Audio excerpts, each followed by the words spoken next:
예, 안녕하세요. 원재입니다. 오늘은 홀연에 관해서 한번 이야기해 보도록 하겠는데요. 제목이 홀연이라는 자유인데, 예전에 제가 어떤 스님하고 대화를 하다가 동국대 대학원을 다니셨는가 봐요. 그래서 홀연이라는 주제에 관해서 이래저래 좀 토론이 있었는가 봐요.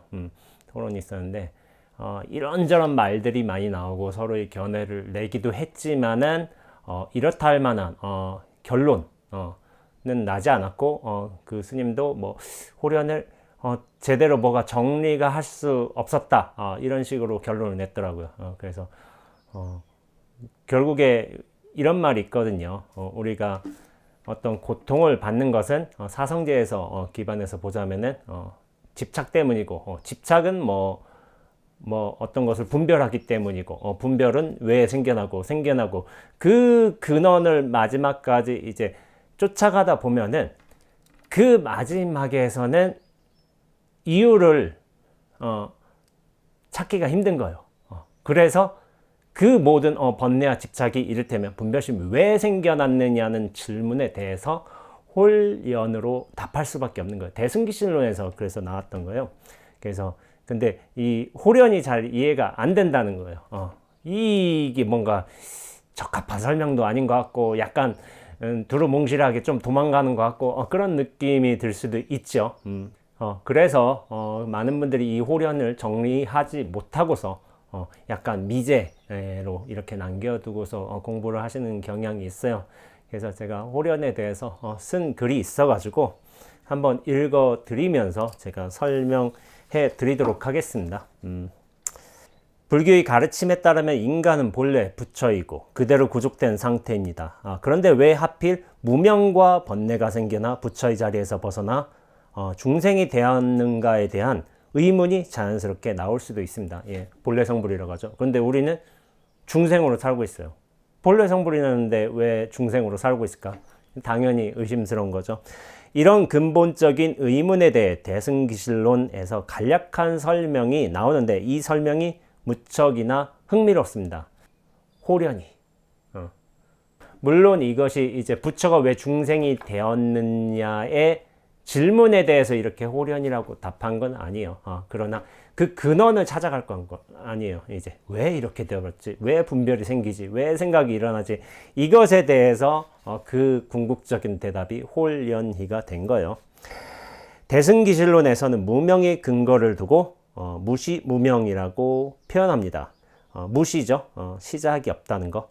곧 시작이 없는 무명이라는 뜻인데, 그 무명의 근원을 알 수 없다는 뜻이기도 합니다. 시작이 없는 거예요. 그러면 시작이 없으니까 그것 자체를 또 알 수가 없는 거예요. 그래서 홀연입니다. 원효 스님은 대승기실론 소에서 홀연이란 그 시원을 포착할 수 없다는 것을 나타내며 무명이 일어나는 시간적 표현이 아니다. 시간의 관념으로서 설명할 수 없다는 거예요. 홀연이란 거는. 그 근원을 포착할 수 없기에 홀연이란 또한 이유를 찾을 수 없다는 뜻이 되기도 합니다. 근원을 포착할 수 없다.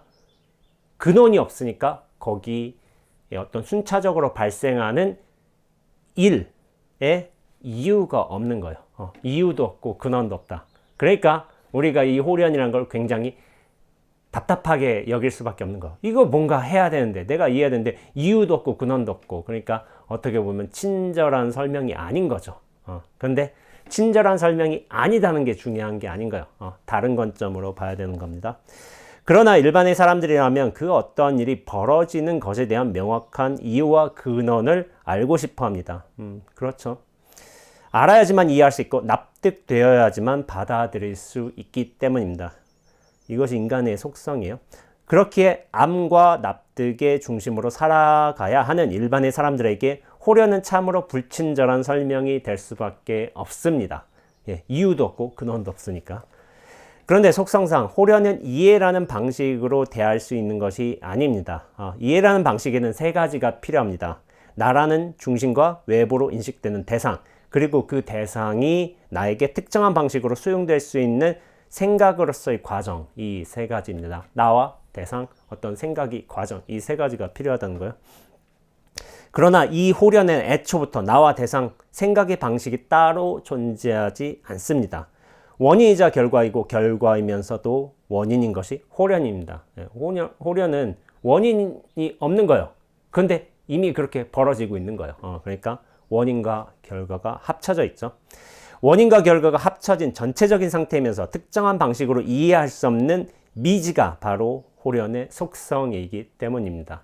호련은 애초부터 전체의 상태이기도 하고 어떤 미지라고 부를 수 있어요. 이건 이해될 수 없어요.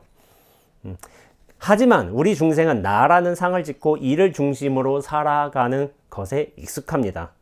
이러한 이유 때문에 나는 결코 이 미지와 불가해의 호련을 쉽게 받아들이지 못합니다. 앞서서 이거 이런저런 토론도 하고 이해하려고 했지만 못하는 거예요. 호련 자체가 근원을 찾을 수 없는 미지의 일이라서 호련을 대상화할 수도 없고 특정한 방식을 거쳐 생각의 영역으로 끌어들일 수도 없기 때문입니다. 그렇게 호련이 불편하게 느껴지는 것이고 쉽게 받아들이지 못합니다. 호련이 애초부터 대상이었다면 내가 어떤 방식으로 사고할 수 있고 분석할 수 있고 그리고 어떤 수용할 수 있겠는데 애초부터 그게 아니었던 거예요. 그래서 불가능한 시도를 한 거죠. 사실 호련을 이해하려고 하는. 그러나 엄밀히 살펴보면 문제의 근원은 호련에 있는 것이 아닙니다. 호련을 받아들이지 못하는 그러한 나 자신에게 있습니다. 지금까지 우리는 호련을 대상으로 해서 어떤 이것을 내가 특정한 방식으로 이해하려고 했잖아요. 이걸 대상화시킨 거예요. 대상화시키려는데 사실 그 대상화의 근원에 있는 나를 봐야 되는 거야. 나를.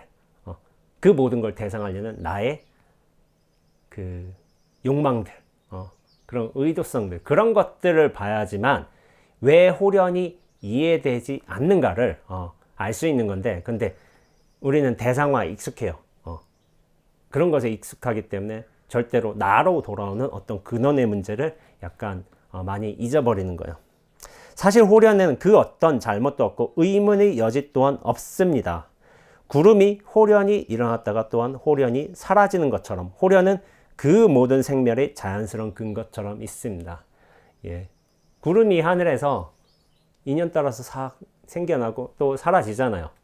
그리고 지금 밖에서 들리는지 모르겠지만 이제 새소리가 들려요. 새가 온다고 생각하지만은 새라는 인연, 뭐 공기라는 인연, 뭐 이런 것에 의해서 여러 가지에 의해서 자연스럽게 일어났다가 또한 이제 자연스럽게 사라져요. 그런데 저 구름과 새 소리처럼 그것만 어떤 호련의 일이 아닌 거예요. 사실 알고 보면 나란 존재도 호련의 인연이에요. 다음 설명 들어가죠. 사실 나라는 존재도 오온이 호련이 화합되어 연기하는 인연의 존재입니다. 이거를 사람들이 받아들이지 못하는 거예요. 여기서 결국 문제점이 생겨나요. 내가 실체로서 있어야 되는데 내가 호련의 존재라니 이게 있는 거예요. 오온이 일시적으로 화합되어 연기하는 인연의 존재. 우리가 개념적으로는 알고 있어요. 이거를 오온이 화합되었다고. 그것이 색수상행식 그리고 어떤 절대적인 실체가 아니라고. 그런데 알고만 있지 내가 그렇게 살지 못하잖아요. 그렇게 들었어, 이해했어, 불교를 통해서 배웠어. 배웠지만은 여전히 나는 경우한 실체성을 지니고서 내가 세상의 중심이 되어서 살아가야 하는 게 그게 중생의 모습인 거예요. 알면 그렇게 잘 했는데 삶은 그러지 못하는 거예요. 이 실착성과 중심성에서 벗어나지 못합니다. 그래서 중생이라고 부르는 거예요. 하지만 상을 가진 중생은 이러한 나를 강력한 중심으로 상정한다거나 실체를 가진 존재로 착각합니다. 이 착각에서 벗어나야지만 호련도 제대로 만날 수가 있습니다. 중심과 실체로서의 나는 그 모든 것들을 대상화하려는 속성을 지닙니다. 대상이 되어야지만 내가 인식할 수 있고 특정한 방식으로 받아들이거나 또한 분류할 수 있기 때문입니다. 나는 그렇게 모든 것을 대상화하여 소유하거나 이해하려고 합니다. 하지만 무엇 하나 연기와 같은 진리는 결코 대상화될 수 있는 것이 아닙니다. 무아나 연기 같은 걸 우리가 대상화해서 이제 까마귀 잘 우네. 대상화해서 우리가 이해하려고 하지만은 무아 연기는 그렇게 대상화해서 이해하는 걸로 끝난 게 아닌 거예요. 내가 그렇게 되어야지만 되는 거예요. 호련도 마찬가지입니다.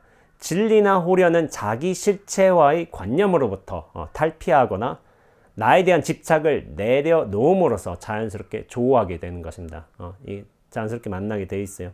실체를 가지는 상태로서의 나는 결코 실체가 없는 진리나 호련을 이해할 수 없습니다. 실체가 실체 아닌 것을 이해하려는 그 모든 시도들이 사실은 실패할 수밖에 없어요. 그것은 마치 실체의 그물이 허공을 붙잡으려 한다거나 실체의 횃불을 가지고 하늘을 태우려는 시도와도 같기 때문입니다. 우리가 실체가 있단 말이에요. 근데 그 실체 없음의 어떤 자연스러운 진리들을 실체로서 이해하려는 것은 사실 불가능해요. 그물로서 허공을 잡으려고 해. 실체 없는 거를. 이게 되겠어요? 안 되지. 그리고 실체로서 이 허공을 어떻게 분석하고 이해하고 좀 분류하려고 해. 이게 이 횃불로 태워가지고 불가능한 일이에요. 애초부터 불가능한 일인데 그런 시도들을 하고 있는 거죠. 오직 비워지는 인연이 순숙함으로써 만날 뿐입니다.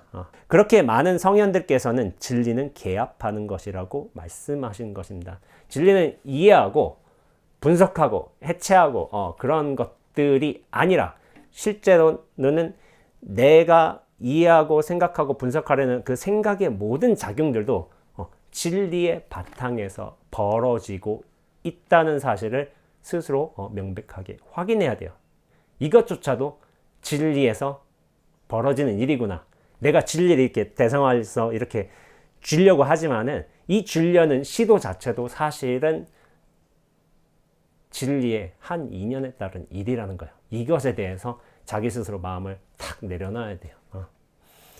그래서 이제 계합이라고 한 거는 제가 지체계무라고 해서 지무생사, 채무생사, 계무생사, 용무생사에 대해서 얘기한 적이 있어요.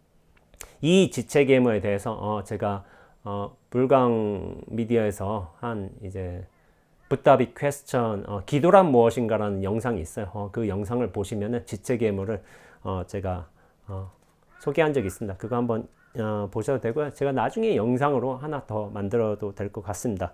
무아나 실체 없음 그리고 호련은 애초부터 나라는 중심에서 시작하는 암과 납득의 문제가 아닙니다. 나라는 상으로부터 탈피하여 그 근원을 찾을 수 없음이 무아의 본체이고 또 모든 인연의 연기적 흐름으로서 작용함이 무아의 현상입니다. 무아나 실체 없음과 마찬가지로 호련은 처음부터 이해할 수 있는 개념이나 대상이 아닙니다. 이보다는 우리가 수행이나 깨달음을 통해서 돌아갈 수 있는 존재의 본래 속성이나 모습이라고 해야 옳을 것입니다.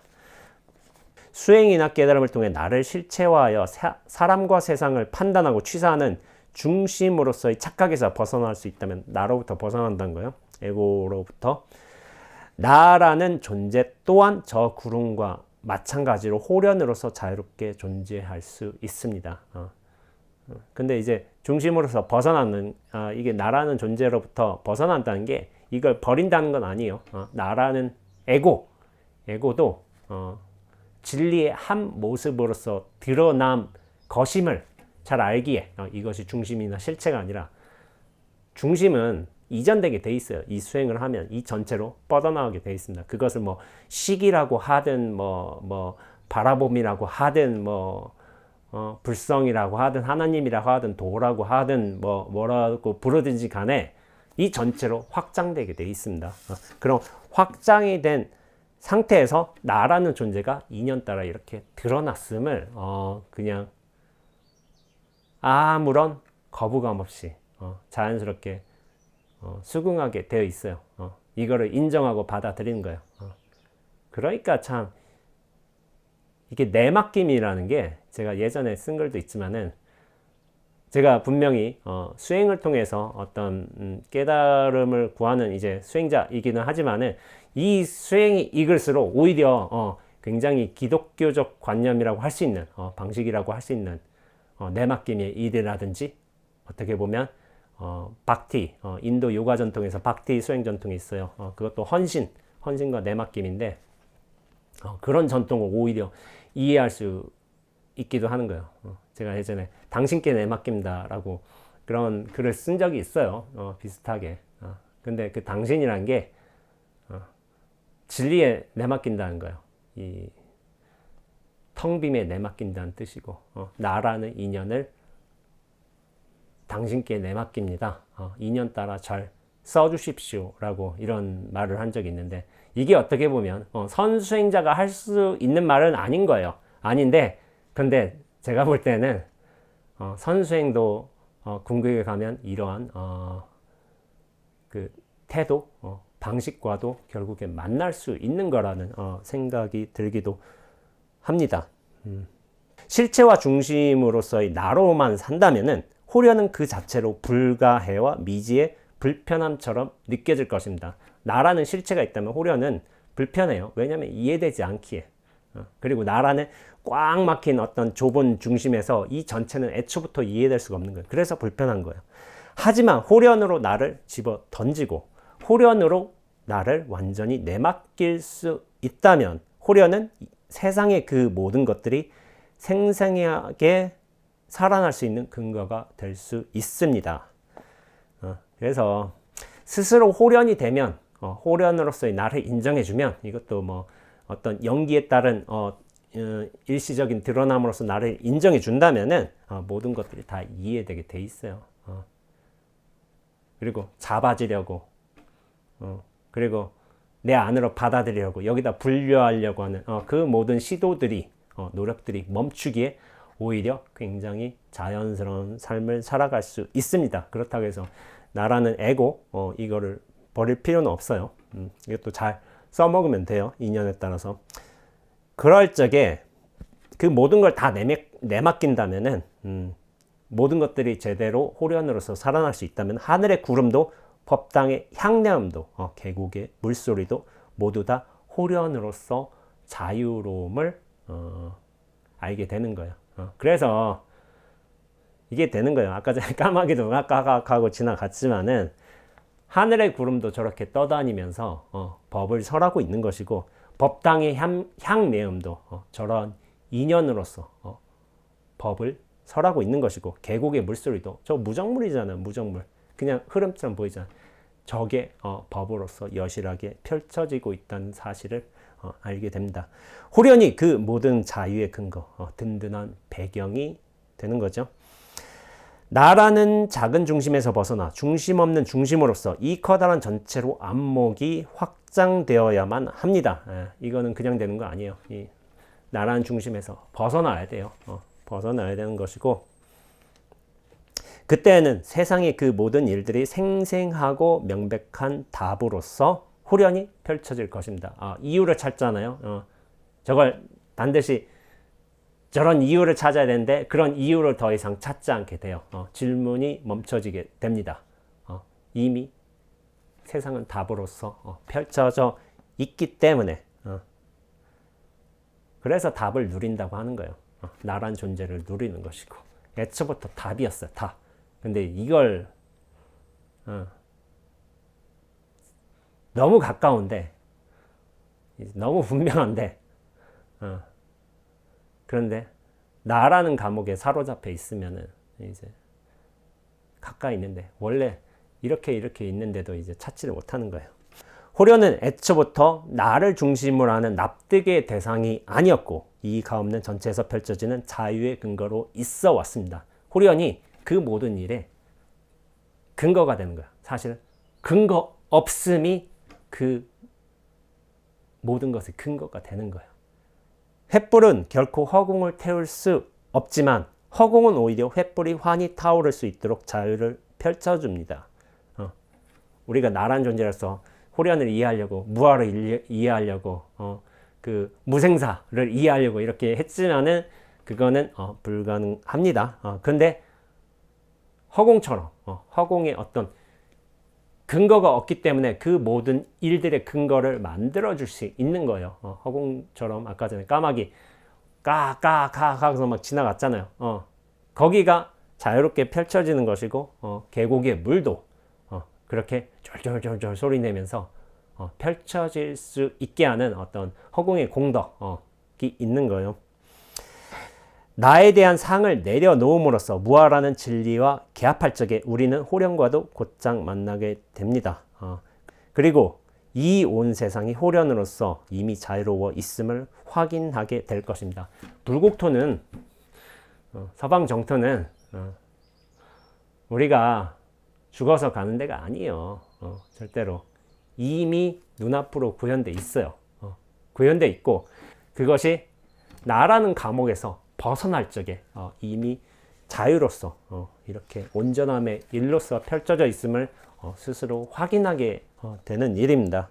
예, 오늘은 호련에 관해서 이렇게 얘기를 해 봤는데 이것이 어느 정도 이 영상을 보시는 분들은 관심 있게 마음 공부에 과정이 있기 때문에 이거를 이해할 수 있으리라 저는 생각을 합니다. 사실 여기에 관련해서 장자내편 응제왕에 이제 혼돈칠규라는 고사가 있는데 이거를 따로 해볼까 하다가 같이 해볼까 하다가 그러면 너무 시간이 길어질 것 같아서 따로 한번 나중에 한번 다뤄보도록 하겠습니다. 네, 수고하셨습니다.